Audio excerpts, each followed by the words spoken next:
It's qualifying day here in Winchester, and as you can probably tell, we've had a lot of rain on the build-up to this Grand Prix. It had stopped earlier today, but it looks as though we're in for a few showers for this first MX2 qualifying race.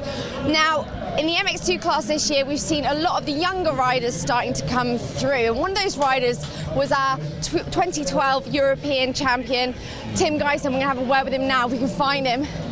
He's just here. Tim, if I can grab a word with you. Tim, we've been seeing you in the last few races making a lot of progress, and actually seeing you a lot more now at the front of the field. Yeah, it's getting better and better. The bike is getting better and better, and me getting better and better. So the result is coming better. So I'm really happy about that. You had a huge moment here last year. How were you feeling out on track earlier in practice? Yeah, I have huge crash last year here, but I still like the track, so I'm really happy. Well, rain was forecast all day on Saturday, and it started to rain just before the qualifying race in MX2, but in time training, Jeffrey Hurlings on the Red Bull Factory KTM was the fastest man on track by almost 2.5 seconds. Dylan Ferrandis, CLS Kawasaki Monster Energy, was second to the grid. Arnold Tonis third, Valentin Guillot was fourth, and Jordi Tixier rounding out the top five. 15-second board went up, quickly followed by the 5-second board. On board with Julian Lieber, Rockstar Energy Suzuki Europe, as he heads down a start straight. The GoPro doesn't last long at all because heavy mud all the way to turn one and around the track as we switch to Jeffrey Hurlings. Red Bull KTM trying to out-drag Jose Boutron, and does so successfully.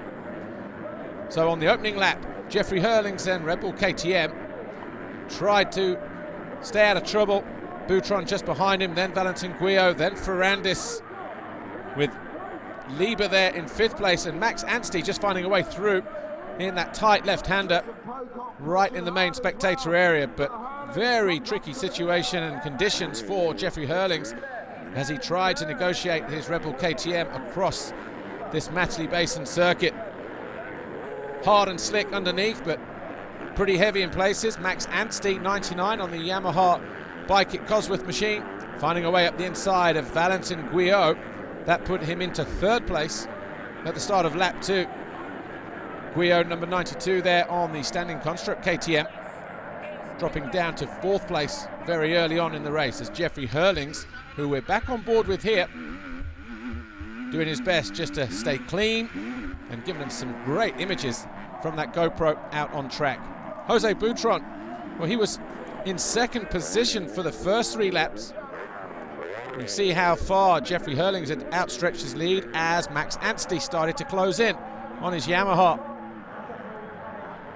Hurlings had enough time to work out where the good lines were. No one really pressuring him, unlike Jose Boutron, who came under attack and was eventually passed on lap 4 by the hard-charging 99 Max Anstey. And for him, this quite literally is a home Grand Prix. Boutron, though, responded immediately, tried to fight back, but it didn't last long as Anstey just scythed his way up the inside over the double on the far side of the circuit. And then that was the Brit into 2nd position. He quickly started to establish himself ahead of Boutron. Just there, number 17, who started to be reeled in by the 92 of Valentin Guillot, as 461, Romain Fevre, find himself falling out of 6th place. Just lost 1 position. He would eventually remount and find his way back to 5th.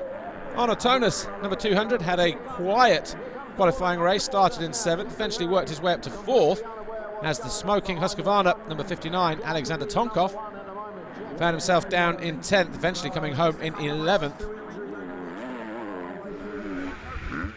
Jeffrey Hurlings, again, just giving us a great idea of how tricky the circuit was here in qualifying for MX2. Deep ruts, long deep ruts as well.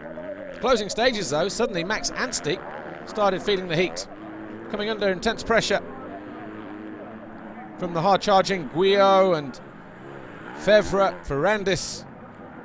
As Jeffrey Hurlings negotiated traffic, Guillot fell.